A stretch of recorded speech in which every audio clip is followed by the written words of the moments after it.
Hi everybody, thanks for joining me on another video. In the corner of my gloomy dusty workshop I've got this old packing case. It's an old, I don't know, it probably dates from between the First and Second World War, but basically it's a metal packing case, and I've simply insulated it with bubble wrap, and I've put a tube heater in the bottom, and I put all my new blocks of wood. When I get some wood, I cut it into block size, yeah, for making it into knife scales, and then once they're slightly oversized because there will be shrinkage, and then once they've been cut to block size, I then seal the ends with PVA glue, and what that does, that stops the wood from losing moisture too quickly from the end grain, because there's a differential of moisture loss from end grain to the sides of the wood. So consequently the wood shrinks at an uneven rate and you end up with splitting. So I'll tell you, it's lovely and warm in there. It's probably hovering around about 35 to 40 degrees centigrade in there. And here's a block, if the camera's focusing on it. This is the end grain's been simply sealed with PVA, and as you can see, the block has not checked at all, and it will make a lovely set of knife scales at some point in the future. I'll leave them in the cabinet until such times as I think I can increase the temperature to drive out any remaining moisture.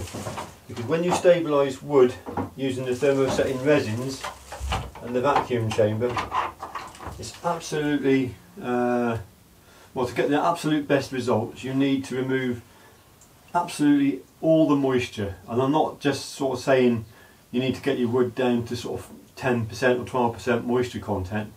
I want my wood to be as close to zero moisture content as I can get it, and the only way you'll do that is by cooking the wood in an oven at around about 105 degrees centigrade.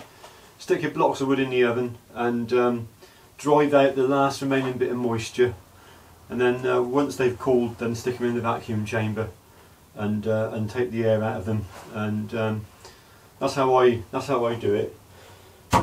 So that's the stage one. This is the next stage, and I'm using a product called either Cactus Juice, or over in the UK we got a supply of Pack Rat. I get my stuff from Pack Rat because he's over in the UK now, and basically it's a 2-pack sort of wood stabilising resin, and you can see that it's methacrylate based. So anyway, they'll go into the vacuum chamber, and I'll leave the vacuum pump running for a good, depending on the type of wood it is. If you get a very porous wood, you'll suck the air out of it in no time at all, in minutes even.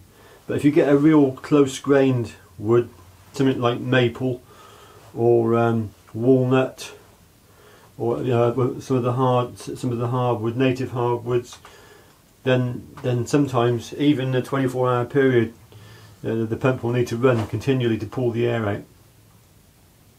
So then after that, after I'm happy that all the air's been taken out and the bubbles have stopped rising, then I remove the vacuum, I turn the pump off, and then I leave the wood to sit in the resin, submerged in the resin, and then it's a slow process because you've only got 1 atmosphere, 1 bar of pressure, which is then pushing the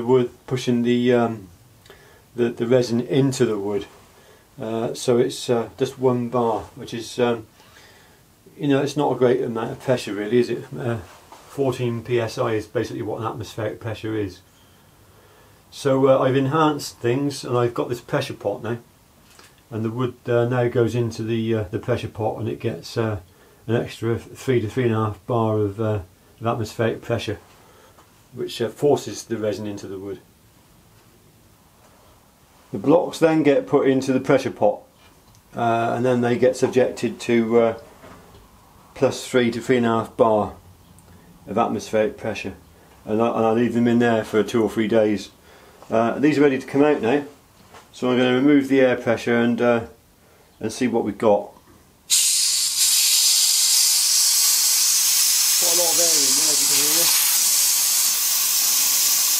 A lot of pressure.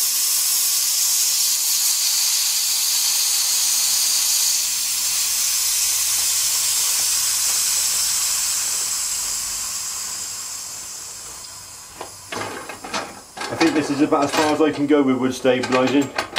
I don't think I can go any further with it.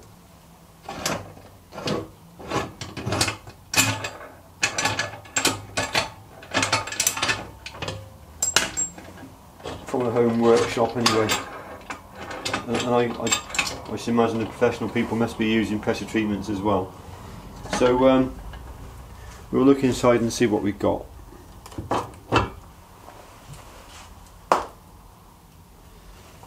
Looks good.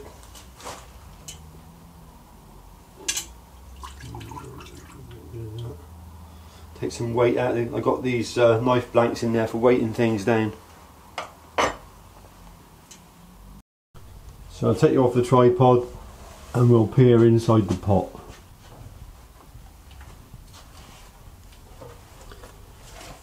The first thing I can see straight away is that the wood is now negatively buoyant. In other words, it doesn't want to float. The wood feels heavy, a lot heavier, and you can see this piece here that it would normally float. Even after the vacuum session it would float. There's still the resin hasn't filled the voids, but this time I think under the influence of the positive pressure, I think we've actually managed to penetrate the wood more thoroughly with the resin, so that can only be a good thing. Next, these will need to be wrapped up and then cured in the oven, so they all want to sink.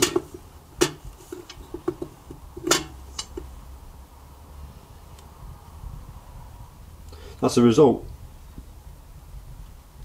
So I bet some of you are thinking, what on earth is he doing wearing a camouflage top? Well, it's a bit chilly today, and this gives me a little bit of extra warmth. But not only that, my daughter, look what my daughter brought me, and it's the only t-shirt I had close to hand when I got dressed this morning.